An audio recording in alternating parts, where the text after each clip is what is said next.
Kamala Harris's entire game plan was to basically, like a laser pointer with a cat, point Trump at something that annoys him and bugs him. Bro, if you think Trump is that out of control to the point where he's like a cat chasing a laser pointer, and he tried to overturn and coup the government the last election, okay? If you believe these things about Donald Trump, and he worships dictators, and you think he's like a cat who can be controlled as if you're using a laser pointer, you shouldn't be supporting Donald Trump for president, no matter what your political ideology is. Last night was a rigged game. It was a rigged game, beginning to end. We'll get to the three big elements of the debate: Donald Trump's performance, Kamala Harris's performance.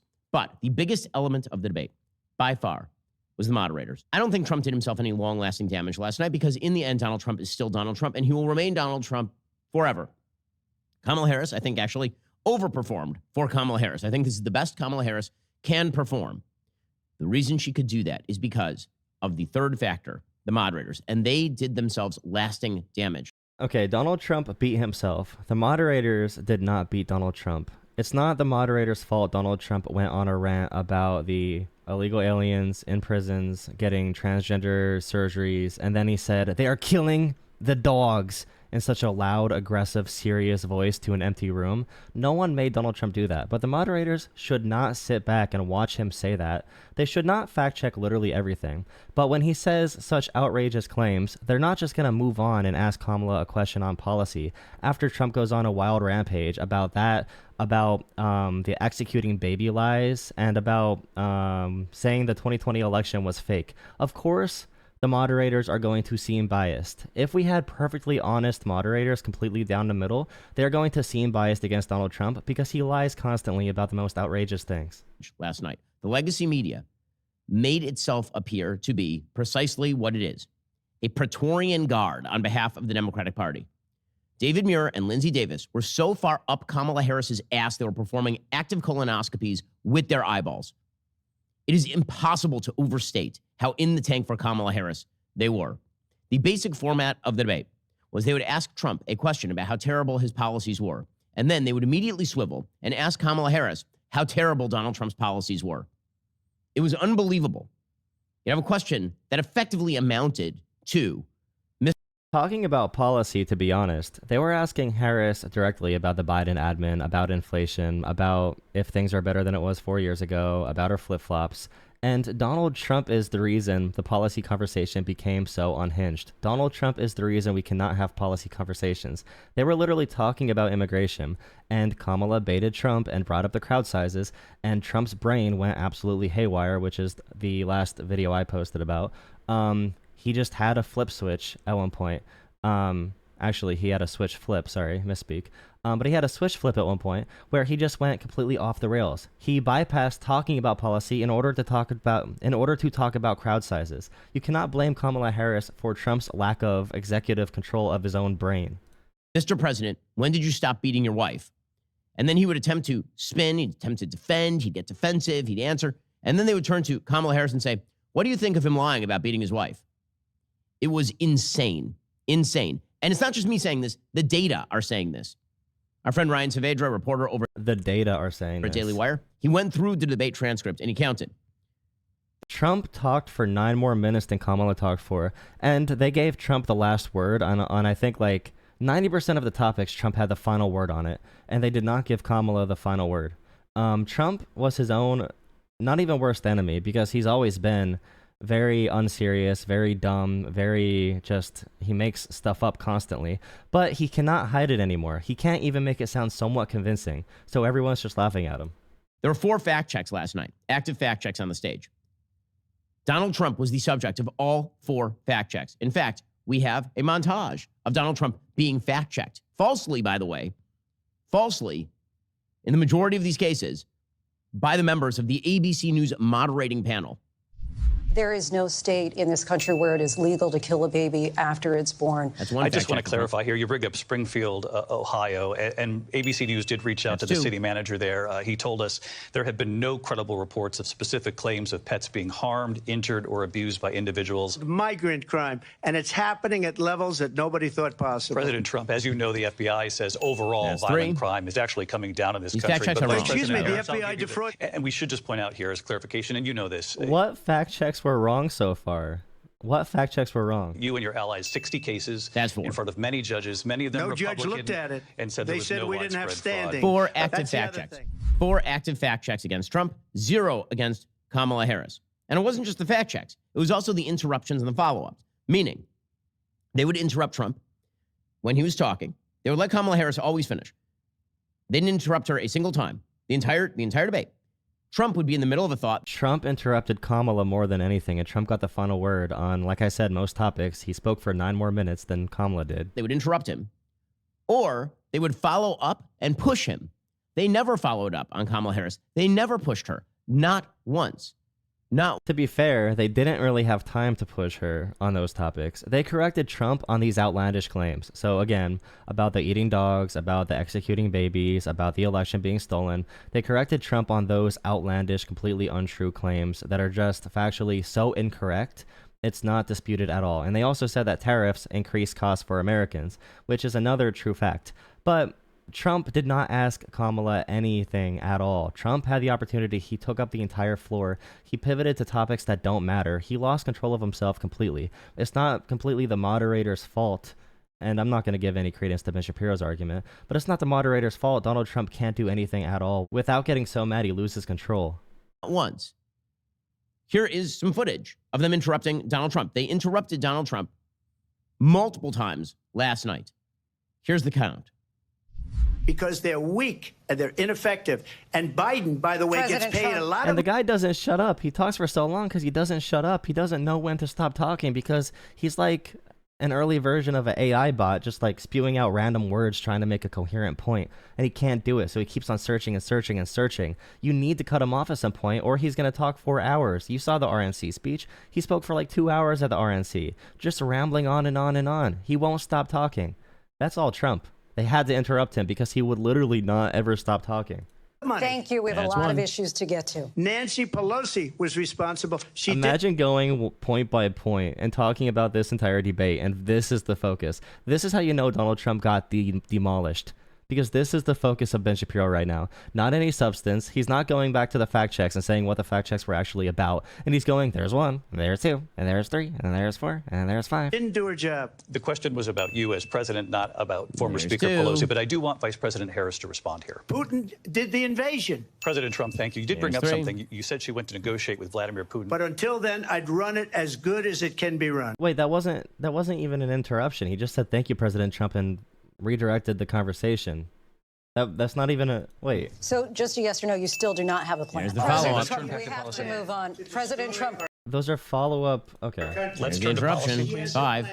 To Those are defund follow-up the police. questions. She has a plan to confiscate everybody's gun. President Trump, she we has do a have to plan move on to not other allow issues. There's the fracking interruption. in Pennsylvania or anywhere else. Okay. That's what her plan is until just recently. I just need to President Trump. President Trump. And by the way, that went back and forth multiple times. It went from Kamala... actually, it went from Trump to Kamala to Trump, and Trump still got the final word after he lied again about Kamala's record. And they did not give Kamala the chance to respond. You can look up the actual talking time. You can see Donald Trump spoke for much longer. Multiple times. They pressed Trump, according to Ryan, 6 times for follow-ups. They pressed Kamala Harris 0 times for follow-ups. 0. Now, their case is it's because Trump was just so dishonest. He was just so dishonest. As we will see, because we're going to go through this debate in detail. Yeah, because they did not correct literally everything. They did not actively fact-check every single statement both candidates made. And I'm sure Kamala told a couple things that were untrue, but Trump probably told 50 to 100 things that were completely untrue. They corrected things Trump said that were so outlandish that any sane person needs to hear the fact about. You need to hear the facts about these cases, about the dogs and about the baby executions and about the transgender surgeries and the, for the illegal aliens in the prisons. You need to hear the facts about that. They corrected those. They're not going to correct every little minute policy difference because Trump said no policies for one. He just rambled about conspiracy theories and said, I'm going to make everything better. But then for Kamala, there was no conversation back and forth because of Trump being so unhinged. So what are they supposed to do in that scenario? They did not correct anything Kamala said, because if she did say a slanted truth, or something like that, she wasn't making absurd claims. She made 0 absurd claims that were absolutely out of the realm of possibility of the human imagination like Trump did. And she actually gave very clear explanations to things such as Trump's negotiation with the Taliban before the Afghanistan pullout. So Kamala gave actual answers on those. Trump just rambled and screamed. Lied like a rug. She was awful last night in terms of her honesty. She was fibbing. She was lying. I mean, outright, full-scale debunked lies that she was just repeating ad nauseum last night. But the media had a game, and the game was to follow her game plan. Well, Kamala was lying and lying and lying last night, but when you lie down to go to sleep, you need the world's best mattress. Let me tell you a story. Oh, my. The ads are insane on these videos. Playbook, and they were going to repeat the playbook all night long. Here she was laying out exactly her playbook against Donald Trump. By the way, make sure you drop a like under this video to support my content. I really appreciate that, helping the algorithm. I'm currently not monetized. And subscribe as well if you support this type of work. I'm trying to hit 10,000 subscribers before the election. Really ambitious goal, but I think we can do it. Thank you. Let's talk about what Donald Trump left us. Donald Trump left us the worst unemployment since the Great Depression. That was COVID was on the rebound. That's a lie. Donald Trump left us the worst public health epidemic in a century. He left you the vaccine. Donald Trump and you blew left it. us You lied. the worst attack on our democracy since... These aren't lies, Ben. These are things that are true. And that's what Trump could have said in a debate. But they're not going to come and debate Kamala. They weren't debating Trump. You need to stop pulling this so far to the crazy side that simple fact checks are considered debating Trump. The moderators did not debate Trump. Trump was debating reality. That was the issue. The Civil War. That is a full-scale lie. And what we have done is clean up Donald Trump's mess. What we have done and what I intend to do is build on what we know are the aspirations and the hopes of the American. Saying that January 6th is the worst attack on American democracy since the Civil War is subjective. That's not a lie. That's an opinion. I saw people saying 9/11 because today is 9/11. But when you're talking about attacks on American democracy, an attack from a foreign government or a foreign adversary or a terrorist group is not an attack on the democratic principles of this country. An attack on America is not the same as attacking democracy like Trump did, trying to overturn and denying a peaceful transfer of power. People, but I'm going to tell you all in this debate tonight, you're going to hear from the same old tired playbook, a bunch of lies, grievances, and name calling. Okay, so the media picked up on that, right? This is the whole media game. Donald Trump is dishonest. Donald Trump is mean. Donald Trump's a liar. And they were going to massage this debate into being that thing. They did not ask her a single follow-up question. They would ask her a question. The initial question might be okay. And then there would be 0 follow-up. And then Trump would interrupt and talk for 15 minutes and they would have to move on. At all. So, for example, this debate opens, and the very first thing that's asked is a good question. David Muir asks her, are Americans better off than they were 4 years ago? And she proceeds to run around like a chicken with her head cut off. And she talks about everything except the question. It's a very simple question. Here is the exchange. When it comes to the economy, do you believe Americans are better off than they were 4 years ago? So I was raised as a middle-class kid. What the hell's that have to do with And I am anything? actually the only person on this stage who has a plan that is about lifting up the middle class. Okay, because the conversation on are you doing better now than you were 4 years ago is about vibes. It's about how you feel about the direction of the country. Are you doing better than you were 4 years ago? We were objectively, and she brought up COVID. So when she brought it back to Trump left us COVID, which she did in this answer, she is saying that was 4 years ago. I'm from the middle class, I care about these issues, and we're doing better now, and here's how we're going to move forward with my opportunity economy. So this is a fine answer for that question. And it's a classic president question, are you better than you were 4 years ago? I'm fine with that answer. What the hell are you talking about? I believe. And by the way, they would fact check Kamala here. If Kamala said, well, 4 years ago, there were 0 issues, and now there are immigrants outside right now, and they all want to eat American children, babies, and also kill your cats. If she said that, they would definitely correct her and follow up very aggressively. But we're so used to handling Donald Trump with kid gloves, so when someone finally confronts his lunacy, it seems out of the ordinary. In the ambition, the aspirations, the dreams of the American Such jabbering people. crap. And that is why I imagine and have actually a plan to build what I call an opportunity economy. You notice she's not, and you should cut her off. She goes on like this for like 2 straight minutes. 2 straight minutes of, I have no idea what I'm talking about. Very simple question. Now, this is where Trump comes in. The media were awful last night, without a doubt. It was a 3-on-1 pile-on. Every element of the debate was rigged against Donald Trump because they are, in fact, attempting to rig, via their influence, this election in favor of Kamala Harris. There is no question that that is a thing that is happening. However, the opportunities were still there for Trump to take. And this is where you get to Trump's performance last night. Trump did not perform well last night. He did not do his job last night. Donald Trump's job was to point out a few things. Not all that many. 1, she is the current vice president of the United States. She is responsible for every single thing that is happening right now in the United States. She's responsible for those things. And this... Bro, he won't even take accountability for knowing who his vice president nominee is. Donald Trump won't even say he knows JD Vance. And you want him to go at Kamala for her role as vice president. And vice president is just there to advise the president and be there and be ready to take lead if something happens to the president, and they're given other initiatives on the side. But Donald Trump would not claim JD Vance. They asked Donald Trump about a JD Vance question, and he said, well, I don't even really talk to JD very much. I don't really associate with him. This would have been a perfect time for him to do it. Right? She's asked a question. Are you better off than you were 4 years ago? And she just rambles like a nut. He should come back, and the first thing he should say is, you know, I noticed she was asked a question. Are you better off now than you were 4 years ago when I was president of the United States? And she proceeded to tell you about her middle-class childhood and about all the plans that she apparently has not implemented as vice president for the last 3.5 years. The reason she's avoiding the question is because we all know the answer. You aren't. You're way worse off than you were 4 years ago because she's the vice president of the United States. Yes, we are worse off because she is vice president. If someone else was selected as vice president, the entire world would be a utopia right now. Because she's the vice president of the United States. That's why you're worse off.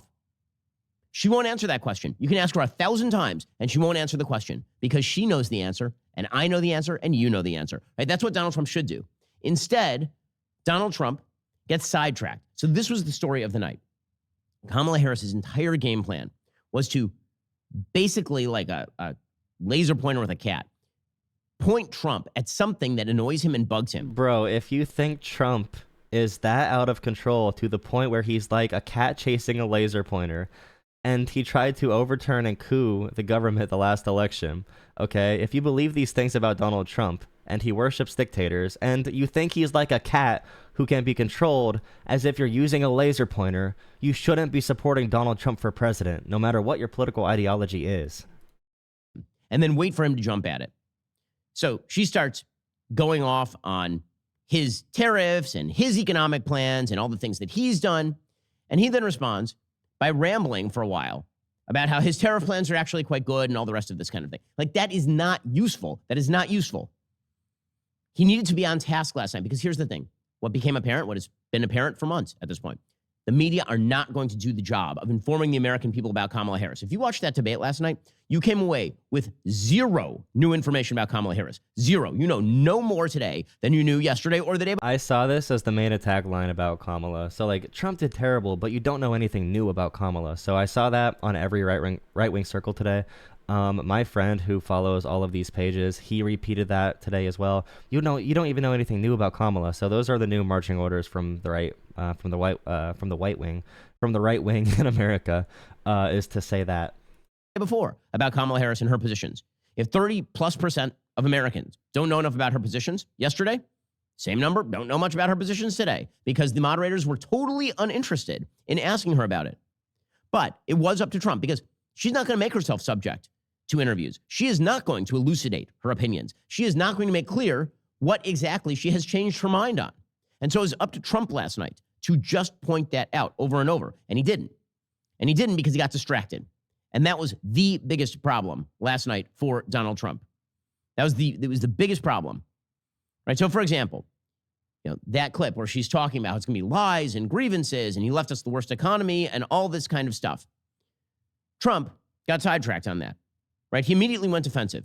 You got to test Trump like you test if a kid has ADHD, where you have them just like stare at a dot on a screen and they need to pay attention to the dot long enough to react when it goes away. So like Donald Trump, you got to teach him basic object permanence first. And then he needs to pass his amazing cognitive test he always talks about, which is probably, I'm assuming the cognitive test, after hearing about it for so long and hearing from Shapiro, I assume the cognitive test Trump passed was following a laser pointer like a cat. He shouldn't have gone defensive. He should have said, listen, you're complaining about what you were left. What you were actually left was an economy that was in recovery from the worst pandemic in a century. And what you have given us is a complete and utter disaster area. The question of this election is, again, extraordinarily simple. Are you better off under your administration or mine? We know the answer. He could have said that over and over and over. It didn't require memorization. It didn't require detailed knowledge of anything. I'm not asking Donald Trump to memorize the GDP stats. All I'm saying is that I'm not asking Trump to do literally anything. I'm not asking Trump to defend any of his own positions. I'm not asking Trump to have any plans or a healthcare plan or literally anything. I am not asking Trump to do anything except do what a well-trained dog or cat can do. Stand still and don't mess up. Just don't get distracted by the laser pointer. That's a very concise support of a, possible U.S. President, Ben Shapiro.